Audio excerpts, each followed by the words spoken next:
皆さんこんにちは。北海道日高地方の養蜂場からです。いつもご視聴いただきありがとうございます。今回は春の蜂群管理についてお話しします。この時期の蜂の管理をどのように乗り切るかがシーズン中の採蜜量を左右します。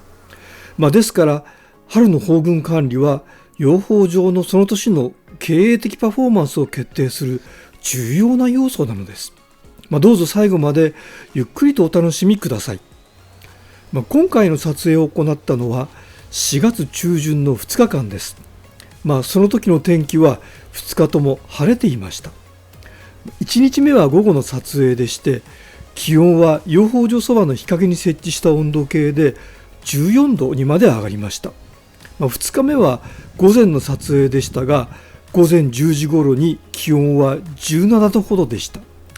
2日とも春の陽気に誘われて蜂が盛んに巣門を出入りしていました。ところで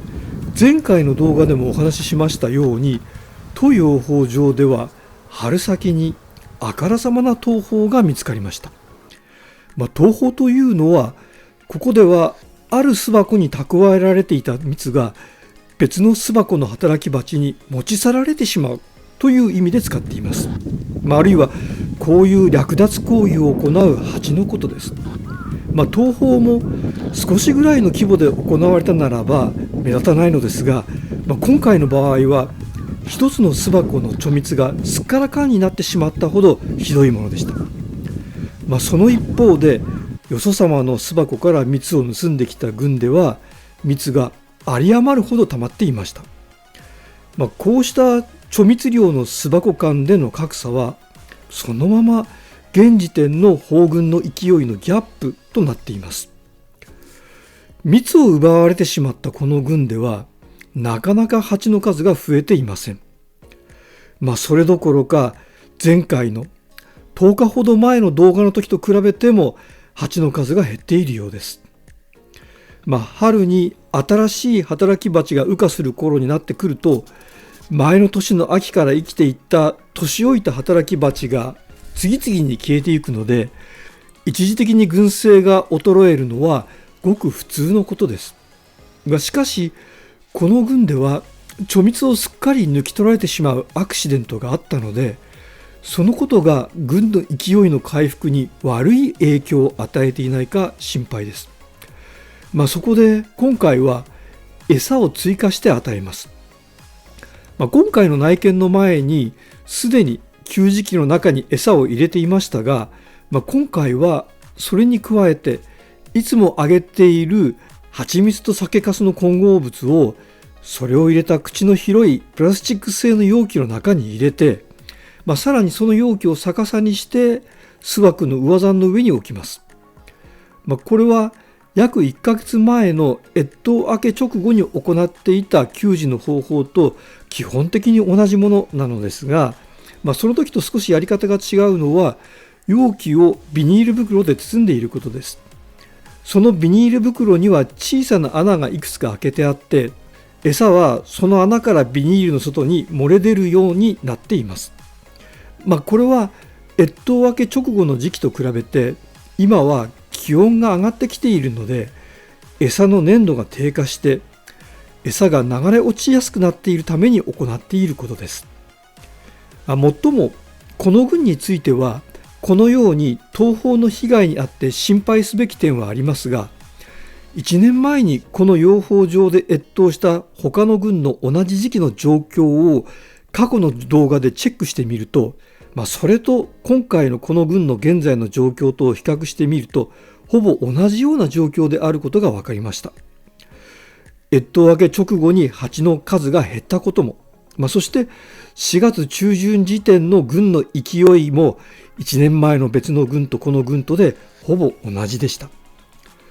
1年前の群はその後夏に向けて立派な強群に成長することができました。今回の被害群もこれからタンポポが咲き始める頃になると勢いをつけてくると期待して良いと思います。ただしタンポポはまだようやく局所的に咲き始めたばかりです。その一方で春先の最初の主な蜜源植物であったフキノトウには早くも枯れ花が目立つようになってきています。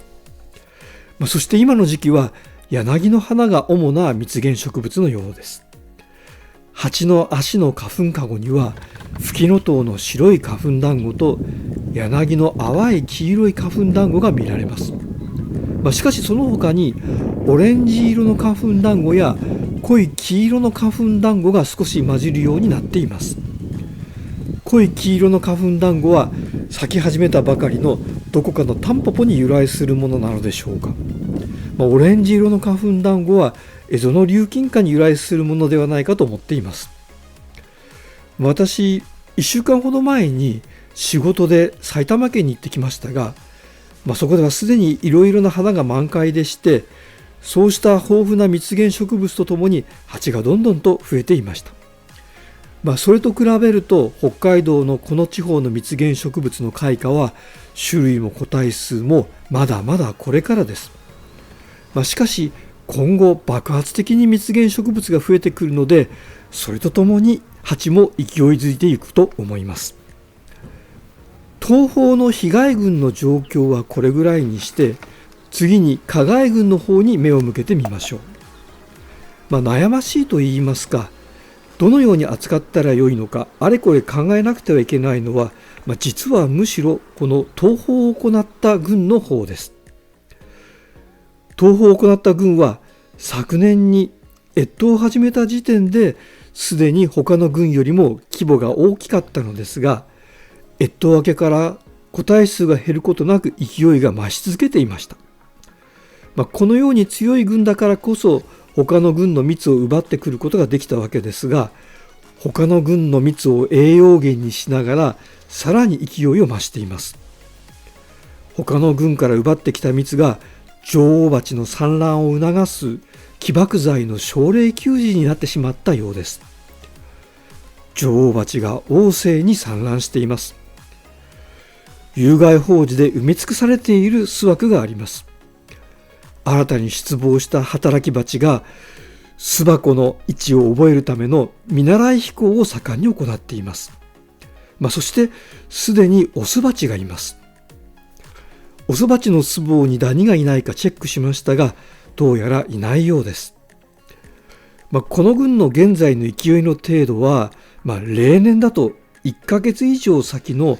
5月下旬のものである印象です。群の勢いが増しているのは見ていて気持ちの良いものです。群の前途は揚々であるように見えます。しかしここでちょっと立ち止まって考えなくてはいけないことがあります。それは先ほどから言っているように、春先は自然界に蜜源が豊富ではないということです。また気温が不安定なので蜂の活動がしばしば停滞します。ただすでに働き蜂の数が相当数あるので、あまり豊かでない蜜源から豊富な労働力でタイムリーに根こそぎ餌を集めてきているようです。そのため今後急速に蜂群の勢いが増していく可能性があります。今回の内見の時に巣板を1枚追加しました。しかしそれもその場しのぎの対応に終わる可能性がありそうです。現在この群は一段群ですが、一段群で収容できる個体数の限界に達するのはどうやら時間の問題です。こうした状況への対応としてまず考えられるのは、上段の巣箱を足して二段群にすることです。しかし昨年この養蜂場で一段群から二段群にしたのは6月中旬のことでした。今は4月中旬ですから、仮にこれから4月末に二段群にするとするならば、昨年よりも1ヶ月半も早いことになります。温暖化が進んでいるとはいえ、4月末から5月初めの北海道では夕方から朝方にかけてまだまだ冷え込む日があります。そんな時に巣箱を2段重ねにしておくと、1段目の胞子圏の熱が2段目に逃げていってしまわないか、とても心配です。それよりも巣を割って人口分法を行う方が良いのでしょうか。つまり現在の1軍を早々に2つの軍に分けてしまうのです。一方の軍にはもちろん既存の女王蜂がいますが、他方の割り出した軍には女王蜂がいないので、働き蜂が編成王代をこしらえて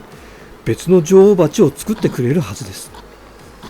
そしてすでに先ほど言ったようにオス蜂がいますから、新しく生まれた女王蜂は交尾飛行を行えるはずです。しかし、こちらの方法でも時期がやはり早いです。昨年巣箱を割り出して編成王代を作らせたのは7月になってからのことでした。昨年はその前に女王蜂を作る他の方法を試みましたが、それらはうまくいかなくて、最終的に編成王代を作らせる方法に行き着いたのでした。ということで今回は春先の蜂群管理のお話をしました。今年の春は露骨な東方があったので、時期尚早の強軍と弱軍との好対照の2種類の軍ができてしまいました。弱軍というと一見心配なようなんですけれども、この時期としては妥当な勢いで適切に対処すれば今後強軍にまで成長することが期待されます。心配なのはむしろ強軍の方でして、現在の一段軍を二段軍にするのか、それとも割り出して人口分布をするのか、いずれにしても昨年と比べて1ヶ月半から2ヶ月間も早い当養蜂場としては実験的な操作を行わなければならないので、正直言ってうまくいくか心配です。しかし、いよいよ始まる流蜜期に向けてリスクの大きいこういう管理作業を乗り切っていきたいと思っているところです。もちろん状況はそれぞれの養蜂場で異なるでしょう。よろしければコメント欄で皆様の近況をお知らせいただいて、情報を共有できれば幸いです。今回はこの辺で失礼させていただきます。いかがでしたでしょうか。なお登録高評価で応援していただけると大変に励みになりますので、よろしかったらお願いいたします。最後までご視聴いただきありがとうございました。それでは次回またお会いする時までごきげんよう。さようなら。